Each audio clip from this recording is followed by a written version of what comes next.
Sorry, Professor G. There was a parrot.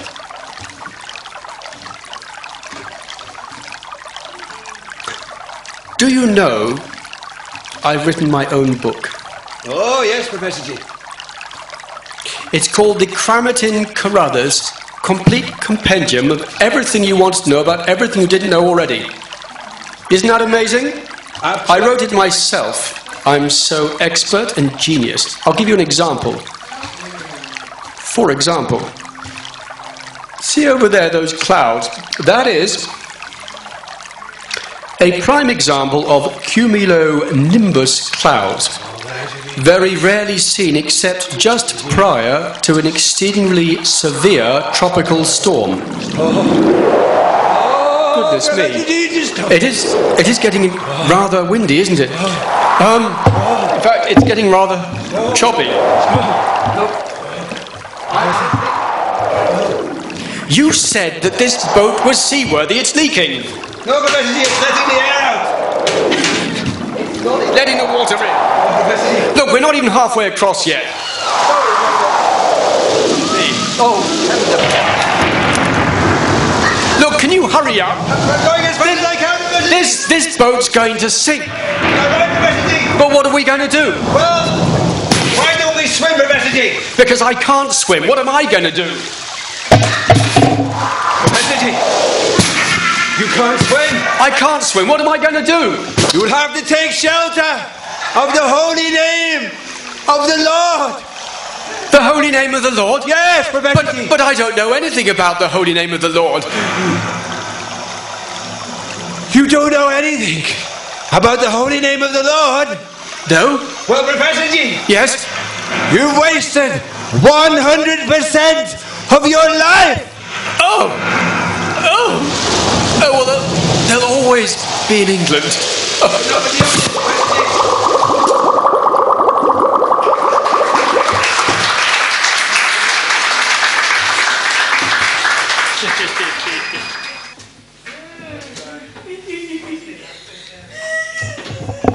So, hopefully,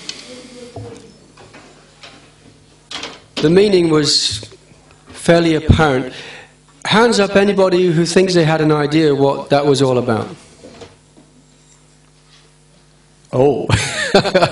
Oh dear. Well,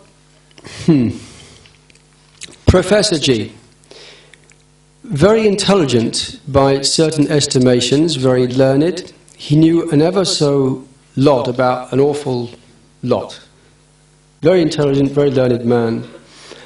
And certainly, to go through in this world, we do need to know something. But there is something we have to know something about, which for the most part, we don't know anything about. And that is the holy name of Krishna, or the holy name of God. So it's a very practical example. Professor G was trying to cross the river. The boat's going to sink. He can't swim. So what's he going to do? He doesn't know how to swim. He knows so much about ornithology. He knows so much about science, about music. He doesn't know how to swim, so he drowned. However, this material world is compared to be like an ocean. And when we take our birth in this body, then we're trying to cross this ocean. And it's compared to being an ocean of suffering. So we might think that, no, this is a world of happiness. And indeed, we're always trying to be happy. There's no one in this material world, and not a single species of life, who's not trying to be happy. In fact, every living entity in this conditioned state is trying to avoid distress and be happy. That's his goal. But it's very difficult. And for our whole life, we're struggling very hard. Struggling very hard. Indeed, we're always looking for a solution to all the suffering. Maybe if I get a good job, maybe if I have a nice house, maybe if I live in a nice climate, maybe if I learn how to do this, or I learn how to do that, or maybe if I get that person as my wife or my husband, or maybe if I have a family, or so many ideas we may have for actually achieving happiness in this material world. But the problem is that everything in this world is temporary. Not only is it a struggle to achieve something, but also it's an anxiety, because ultimately we're going to have to lose everything in this world. Ultimately we have to lose this body as well. So the Vedic scriptures from India, which are very ancient, they understand very well that there is a necessity to understand how to function within this world, and we need knowledge to do that. We do need, for example, if we look at a field of mud, with no knowledge it's simply a field of mud. But if we have knowledge and we look at a field of mud and we know how to plant seeds and cultivate grains and vegetables, then we can feed ourselves. So knowledge is very important. Simply having the ingredients to progress is not enough. We also need knowledge. So similarly, this material world, we're all here, we all know something. And we all also know that we're suffering in this material world as well. We have happiness and we have suffering, but no one wants to suffer. We can all experience that. Is anybody here, I mean just to illustrate the point, is anybody here who can put their hand up and say, yes, I do sometimes have a hard time in life. Things are a little difficult sometimes. Maybe people aren't nice to me. My best friend said something behind my back, or work was difficult. I didn't have enough of my wages, or the car broke down and I can't afford to fix it, or I get home and the electricity's out, or or something. Has anybody had a hard time in this world before? Oh. Okay, some people haven't ever had a hard time. They've been happy all their lives. Everything's gone right for them. Okay, we're in the wrong place. But the point is, whatever we do know, materially speaking, will not save us, because whatever we know, it achieves a temporary goal.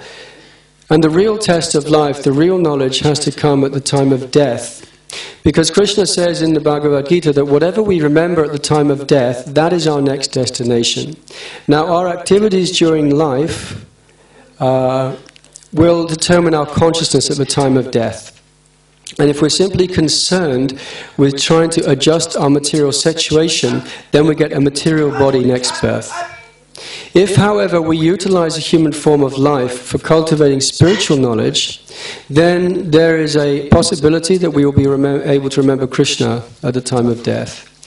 And indeed, in the scriptures it's said that the highest perfection of the human form of life is to remember Krishna, or Narayan, or God, at the end of this life. And this is the knowledge which the boatman had. Although he led a very simple life, he was actually very happy. He had a very simple life. He just had his boat, he was chanting Hare Krishna. At the end of life, he knew, let me simply remember Krishna. Whereas the scholar, he was so proud, so arrogant, so busy in trying to be better than everyone else, that he actually forgot the real purpose of life, which is to remember Krishna. And the easiest way to remember Krishna is to chant the names of Krishna. Hare Krishna, Krishna Krishna, Hare Hare, Hare Rama, Rama Rama, Hare Hare. So the scriptures, the Vedic literatures, they don't actually advise that one give up his material pursuits, or that he stop living in the material world, or he gives up his comforts. That's not the point. The point is to somehow or other go through life and remember Krishna.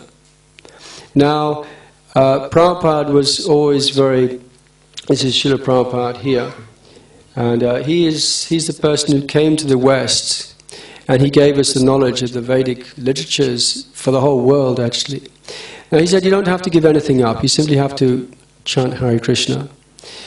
And like making a fire, then there's some things that you do and some things that you don't to build a fire. If we're cold and we think, okay, let me build a fire, then you use dry wood. And you don't pour water on it. And you don't blow it out. You need a little air to make the thing flame, but you don't blow it out. And you need wood, but you don't just put on a whole 5 sheets of plywood, because the whole thing will just go flatten and go out. There's a particular way of using everything in a particular way. And in spiritual life, or cultivating spiritual knowledge, one must take knowledge from a spiritual master who knows how to fine-tune one's life and one's activities in such a way that one can actually cultivate his love of God or his Krishna consciousness at the same time as going through life. And it's not that one have to give up all our comforts, whatever we hold dear to us. But we may have to moderate our activities a little. But the main ingredient is chanting Hare Krishna. And if we add this chanting of the Hare Krishna Maha Mantra, then everything else will be resolved in due course of time. All the other discrepancies, all the other contradictions in our life will be resolved by the grace of Krishna. So if we take that one item very seriously, that chanting Hare Krishna mantra, then our whole existence can become sanctified, our whole existence can become purified. And it's not a question of having to give something up, but actually if it's bad for our